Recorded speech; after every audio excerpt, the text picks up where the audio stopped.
ओम शांति। अब तक हमने ब्रह्मा बाबा के हर गुण के बारे में चर्चा करी है। कैसे बाबा सबको उमंग उत्साह से भर देते थे। मीठे बच्चे कह के वो किस तरह से हर आत्मा को रूहानी नशे में भर देते थे। अभी हम देखते हैं कि बाबा के साथ कदम कदम में पदम की कमाई। बाबा भवन दिखाते तो बातों बातों में ईश्वरीय खुशी के खजाने से झोली भर देते। त्याग और तपस्या का पाठ पढ़ाते, राजाई और रूहानी नशे में सरोबोर करते। बाबा की उंगली पकड़कर लगता कि कोई रूहानी बिजली जिस्म और आत्मा दोनों को संचारित कर रही है। दृश्य सभी के कहानी के ऐसे हैं कि वो दृश्यों के स्वप्न जागृत अवस्था में चलते रहते, जैसे कोई जागते जागते सपना देखता है। तो बाबा ने हर एक बच्चे को इतना प्यार दिया, हर एक बच्चे को इतना उमंग उत्साह दिलाया। बाबा कहते कमरे में आके, बच्चे थक तो नहीं गए हो, लो टोली खा लो। तो बाबा ने ऐसे बच्चों के लिए हर चीज़ करवाई और मन मना भाव का पाठ ऐसे पढ़ाया कि जैसे शिव बाबा उनके तन के द्वारा सब कुछ करवा रहे थे।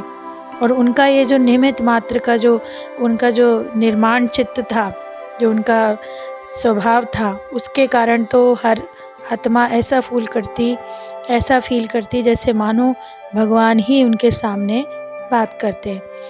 पांडव भवन रखा बाबा ने भवन का नाम। बाबा कहते हैं लोगों को मालूम ही नहीं था कि ये शिव शक्तियों की सेना है। आध्यात्मिक है लेकिन अहिंसक भी है, क्योंकि ज्ञान बल, योग बल और पवित्रता के बल के द्वारा ही असुरों का नामो निशान मिटाते हैं। तो उस किले का नाम रखा गया रूहानी पांडव भवन। यहाँ पर शिव बाबा ब्रह्मा बाबा के द्वारा ज्ञान वर्षा करते थे, जिसमें नर नारी देवी देवता बनते हैं।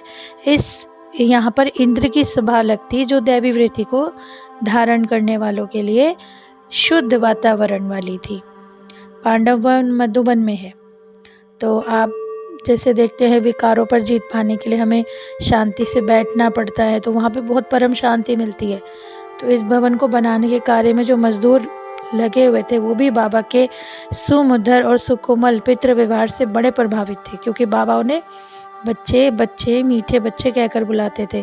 तो उन्हें सर्दी आरंभ होते ही गर्म कपड़े दे दिया करते थे। उनकी मजदूरी के अतिरिक्त उन्हें चाय छाछ आदि भी दिया करते थे।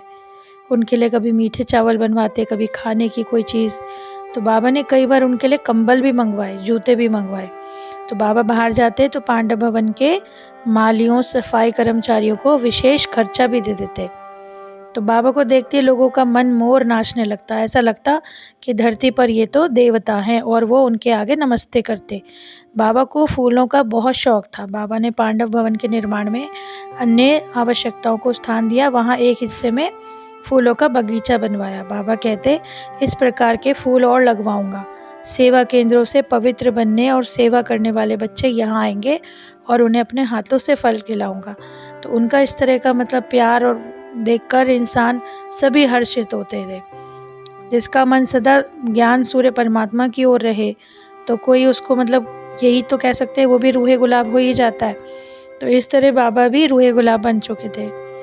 उनमें ज्ञान रस आ गया था, जो परिपक्व हो गया था, और वो दूसरों की सेवा में लग गए थे।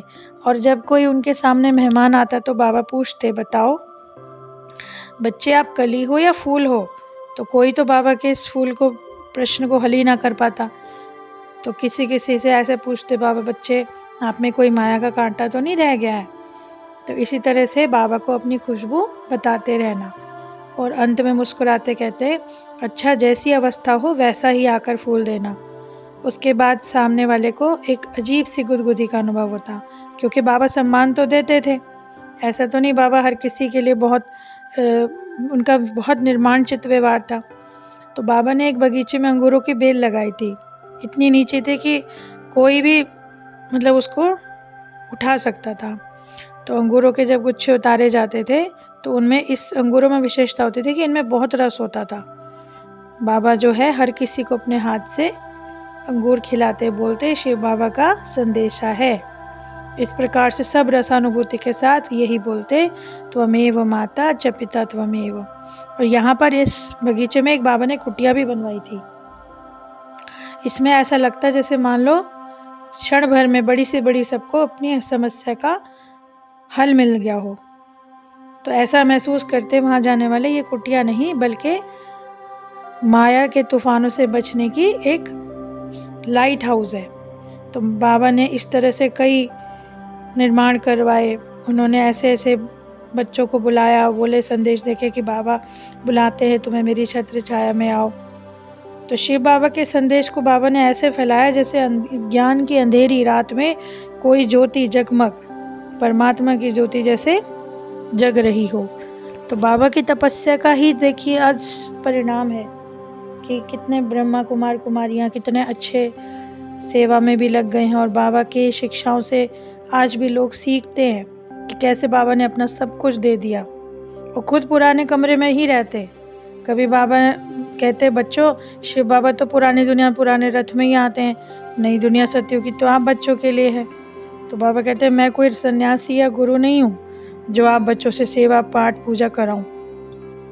वो बाप जो सृष्टि का रूहानी सेवक है, जब वो मानव से देवता बनाने की सेवा में लग गया है तो मैं क्यों नहीं कर सकता। मतलब बाबा हर काम अपने आप करने की सोचते, और इतनी वृद्धावस्था में भी बाबा के अंदर बिल्कुल भी सुस्ती का बिल्कुल वो नहीं था, बल्कि सांसारिक सुख सुविधाओं के प्रति उनकी बड़ी वैरागी दृष्टि आ गई थी। हर जगह वो व्यक्तिगत परामर्श देते। एक जो बाबा का कमरा था वो त्याग और तपस्या का कमरा बन गया। तो बाबा जो है ना विकारों से बहुत सावधान होने के लिए वो लोगों को बताते और किस तरह से बोलते कि राम राज्य तभी स्थापन होगा जब हम सब आत्माएं अपने विकारों को छोड़कर ईश्वरीय सेवा के कार्य में लगेंगे। इसी तरह बाबा के नवंबर में दिल्ली में लाल किले का एक विश्व सम्मेलन होने का समाचार मिला। तो बाबा ने उन सभी को बोला कि पिता चाहता है कि सभी बच्चे चरित्रवान हों, सभी अच्छे अच्छे आसन पे आसीन हो, क्योंकि परमपिता परमात्मा ने जो हमें आकर जगाया है तो वो हमारे को सुख और शांति के लिए तो उठाया बाबा ने भी, कि भाई उनके बच्चों को सुख और शांति का वर्षा मिल सके। तो बाबा ने बताया कि जब कोई पिता यज्ञ रचता है या उत्सव मनाता है तो अपने बच्चों को निमंत्रण देता है ताकि सभी उत्सव में सम्मिलित हों। इसलिए सृष्टि की जितनी भी सारी मनुष्य आत्माएं हैं सबको शिव बाबा का यानी जो ब्रह्मा बाबा की संतान है सबको अधिकार है कि वो ईश्वरीय निमंत्रण और बधाई के पात्र हैं। तो इसी तरह से बाबा ने बताया कि ये निमंत्रण पत्र बहुत ही सुंदर छपवाए जाएं और हर एक को दिए जाएं। तो ऐसे बाबा थे त्रिलोकीनाथ त्रिकालदर्शी। ऐसे बाबा जो थे खुशी महसूस कराते थे, हर बच्चे को इतना प्यार और उमंग उत्साह से उठाते थे। तो बच्चों के दिल में से भी हमेशा खुशी की जो है नगाड़े बजते थे। हमेशा बाबा का जैसे आना होता था तो बाबा हमेशा बोलते कि महादानी बनो, कल्याणी बनो, और परम पिता से परमात्मा से जो हमें सौगात मिलती है हमें भी जन जन को ईश्वरीय संदेश देना है। और वर्तमान समय देख भी रहे हैं कि कभी भी कुछ भी हो जाता है। देखो ना बाबा ने वर्तमान परिस्थिति के बारे में बताया था कि भाई विषैली गैसों का निर्माण भी हो सकता है, वॉर भी हो सकती है, वाटर का भी इस तरह से हो सकता है। तो आज सब प्रकृति के तत्व जो है तमो प्रधान अवस्था में हो गए हैं। तो बाबा ने पूछा बच्चों से कि आप भी बच्चे विश्व